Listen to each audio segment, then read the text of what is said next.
ఆంధ్రప్రదేశ్ మాజీ ముఖ్యమంత్రి వైఎస్ జగన్మోహన్ రెడ్డి తికమకలో పడ్డారు. మకతికగా మాట్లాడారు. ఏం చెప్పాలనుకున్నారో తెలియదు గానీ ఏదేదో చెప్పేశారు. ఇదేం దేశం, ఇదేం సెక్యులరిజం, ఇదే హిందూయిజం అంటూ దేశాన్ని, మతాన్ని తప్పుపట్టారు. లడ్డూ వివాదం నేపథ్యంలో పంతం కొద్దీ తిరుమల పర్యటన పెట్టుకున్న ఆయన దాన్ని రద్దు చేసుకుని తాడేపల్లిలోని ఎంపిక చేసుకున్న మీడియాతో మాట్లాడారు. తిరుమల లడ్డు తయారీకి ఉపయోగించినటువంటి నెయ్యి కల్తీతో తనకు సంబంధం లేదని చెప్పుకుంటే సరిపోయేది. కానీ కల్తీని సమర్థించుకునేందుకు నానా తిప్పలు పడ్డారు. పైగా సున్నితమైనటువంటి మత సాంప్రదాయాలు, ఆలయ నిబంధనలు తప్పుపట్టేలా ఆయన మాట్లాడారు. దేవాలయాలకు వెళితే వాళ్ళని మతం అడగమనమా? దేవాలయాలకు వెళ్తే వాళ్ళని మతం అడగడమా? మనం ఎలాంటి దేశంలో నివసిస్తున్నాం? ఇదేం హిందుత్వం, ఇదేం సెక్యులరిజం అని గద్దించారు. రాజ్యాంగం ప్రకారం భారత్ సెక్యులర్ అంటే లౌకిక దేశం. ప్రభుత్వం అన్ని మతాల్ని సమానంగా చూడాలి. ఇది నిర్వివాద అంశం. కానీ ప్రార్థనా మందిరాలు సెక్యులర్ కాదు. అవి ఖచ్చితంగా మతపరమైనవి. 5 ఏళ్లు ముఖ్యమంత్రిగా పనిచేసిన వ్యక్తి ఇంత చిన్న లాజిక్ ఎలా మిస్ అయ్యారో తెలియట్లేదు. హిందూ ఆలయాలు, సిక్కు, జైనుల మందిరాలు, ముస్లింల మసీదులు, క్రైస్తవుల చర్చిలు ఇవన్నీ మతపరంగా ఉంటాయి. ఏ మతస్థులు ఆ మత ఆచారాల ప్రకారం తమ ప్రార్థనా మందిరాన్ని సందర్శిస్తారు. వారి వారి ఆచారాల ప్రకారం ప్రార్థనలు చేసుకుంటారు. కొన్ని హిందూ ఆలయాల్లో ప్రవేశించాలంటే పురుషులు చొక్కా విప్పాలి. తిరుమలలో సేవలో పాల్గొనేవారు సాంప్రదాయ దుస్తులు ధరించాలి. మసూదుల్లో ఒక దశ దాటిన తర్వాత మహిళలకు ప్రవేశం ఉండదు. గురుద్వారాలో వెళ్ళేవారు తల మీద వస్త్రం కప్పుకోవాలి. ఇలా ప్రతి మతానికి కొన్ని ప్రార్థనా మందిరానికి నిర్దిష్టంగా కొన్ని సాంప్రదాయాలు ఉంటాయి. ఇవన్నీ మర్చిపోయి సెక్యులర్ అంటే అర్థం ఏంటి? మనం ఎలాంటి దేశంలో ఉంటున్నాం? దేవాలయాలకు వెళ్తే మతం అడుగుతారా? అని జగన్ వాపోవడమే ఒక విచిత్రం.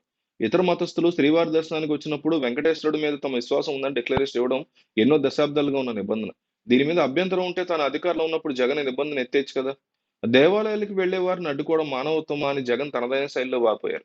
జగన్ తిరుమలకి వెళ్లకుండా ఎవరు అడ్డుకోలేరు. బహుశా డిక్లరేషన్ ఇవ్వడం ఇష్టం లేక ఆయన తన పర్యటనలు రద్దు చేసుకున్నారు. ఈ విషయం పక్కన పెడితే జగన్ తాను అధికారంలో ఉన్నప్పుడు విజయవాడ కనకదుర్గమ్మ అమ్మవారి సారె ఇవ్వడానికి వెళ్లిన రాజధాని మహిళలకి పోలీస్ లాఠీలతో కొట్టించారు. రాజధాని రైతులు తిరుమల పాదయాత్రను అడ్డంకులు సృష్టించారు. అరసుబల్లి వెళ్లకుండా వెనుదిరిగేలా చేశారు. మరి ఇప్పుడు బల్లె వేస్తున్న మానవత్వం ముచ్చట అప్పుడేమైంది? జగన్మోహన్ రెడ్డి తన సూక్తి ముక్తావళిలో అనేకమైనటువంటి విన్యాసాలు ప్రదర్శించారు. తిరుమలకు వచ్చినటువంటి నెయ్యి ట్యాంకర్‌లని తీసినటువంటి శాంపుల్ కల్తీ ఉన్నట్టు నిర్ధారణ కావడం నిజమే. దీన్ని పక్కన పెట్టి అసలు ట్యాంకర్‌లో నెయ్యి వాడనప్పుడు లడ్డూలో కల్తీ జరిగిందని, కొవ్వు కలిసినటువంటి లడ్డూలు భక్తులు అందిచ్చేశారని, తినేశారని చంద్రబాబు ఎలా ఆరోపిస్తారని జగన్ ప్రశ్న. అసలు వాస్తవాల్ని మరుగుపడినటువంటి అసత్యాన్ని ప్రచారం తీసుకురావడం నానా తంటాలు పడ్డారు జగన్. నిజానికి తిరుమలలో జరిగింది వేరు. టీటీడీకి 5 కంపెనీల నుంచి నెయ్యి సరఫరా అవుతుంది. అందులో దుండిగల్‌కి చెందినటువంటి ఏఆర్ డైరీ ఫుడ్స్ కంపెనీ ఒకటి. వైసీపీ అధికారంలోకి వచ్చాక తిరుమల లడ్డూ ప్రసాదంలో నాణ్యత తగ్గిపోయిందనే ఫిర్యాదుల మేరకు ఇప్పుడు టీటీడీ దృష్టి సారించింది. సరఫరాదారు నుంచి వచ్చినటువంటి నెయ్యి కల్తీ పరీక్షించే పూర్తి స్థాయిలో ల్యాబ్ టీటీడీలో లేదు. ఒక దశ వరకు మాత్రమే నాణ్యత నిర్ధారించొచ్చు. ఇలా 5 కంపెనీల నుంచి వచ్చినటువంటి నెయ్యి క్వాలిటీ టెస్ట్ చేసి లడ్డూ తయారీకి వినియోగించారు. ఆ తర్వాత బ్యాచ్‌లో వచ్చిన నెయ్యిని గుజరాత్‌లోని ఎస్‌డీడీబీలో పరీక్షించారు. అక్కడ ఏఆర్ ఫుడ్స్ నుంచి వచ్చిన నెయ్యిలో కల్తీ జరిగినట్టు నిర్ధారణ కావడంతో ఆ ట్యాంకర్‌లు వెనక్కి పంపించారు. నెయ్యిలో జంతువులకు ఆనవాళ్లు ఉన్నట్లు ఎన్డీఏబీ రిపోర్ట్‌లో రావడంతో జూలై 6, 12 తేదీన వచ్చిన ట్యాంకర్‌ను టీటీడీ అధికారులు వెనక్కి పంపించారు. ఇది అక్కడ జరిగింది. అసలు ఆ నెయ్యి వాడలేదు కదా అని జగన్ చెప్తున్నది దీని గురించే. అంతకుముందు జరిగినటువంటి సరఫరా గురించి మాత్రం ఆయన తెలివిగా దాటేస్తున్నారు.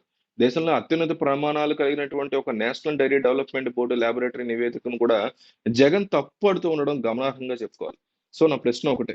ఈ టీటీడీ అనండి, లడ్డూ అనండి, తిరుమల అనండి, డిక్లరేషన్ అండి మొత్తం వివాదంలో నాయకులు చూస్తున్నారు ఈ వీడియో. కాబట్టి బాధ్యతాయుతంగా ప్రతి ఓటరు, ప్రతి సామాన్యుడు కామెంట్ చేయండి.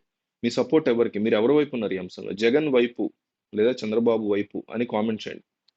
ఎందుకింత పర్టిక్యులర్‌గా అడుగుతున్నా అంటే, చాలా మంది వేలాది మంది నాయకులు ఈ వీడియో చూస్తారు. వాళ్ళేం చూస్తారంటే అసలు ప్రజలేమనుకుంటున్నారు ఈ విషయంలో, ప్రజలు ఎటువైపు ఉన్నారని చూస్తారు.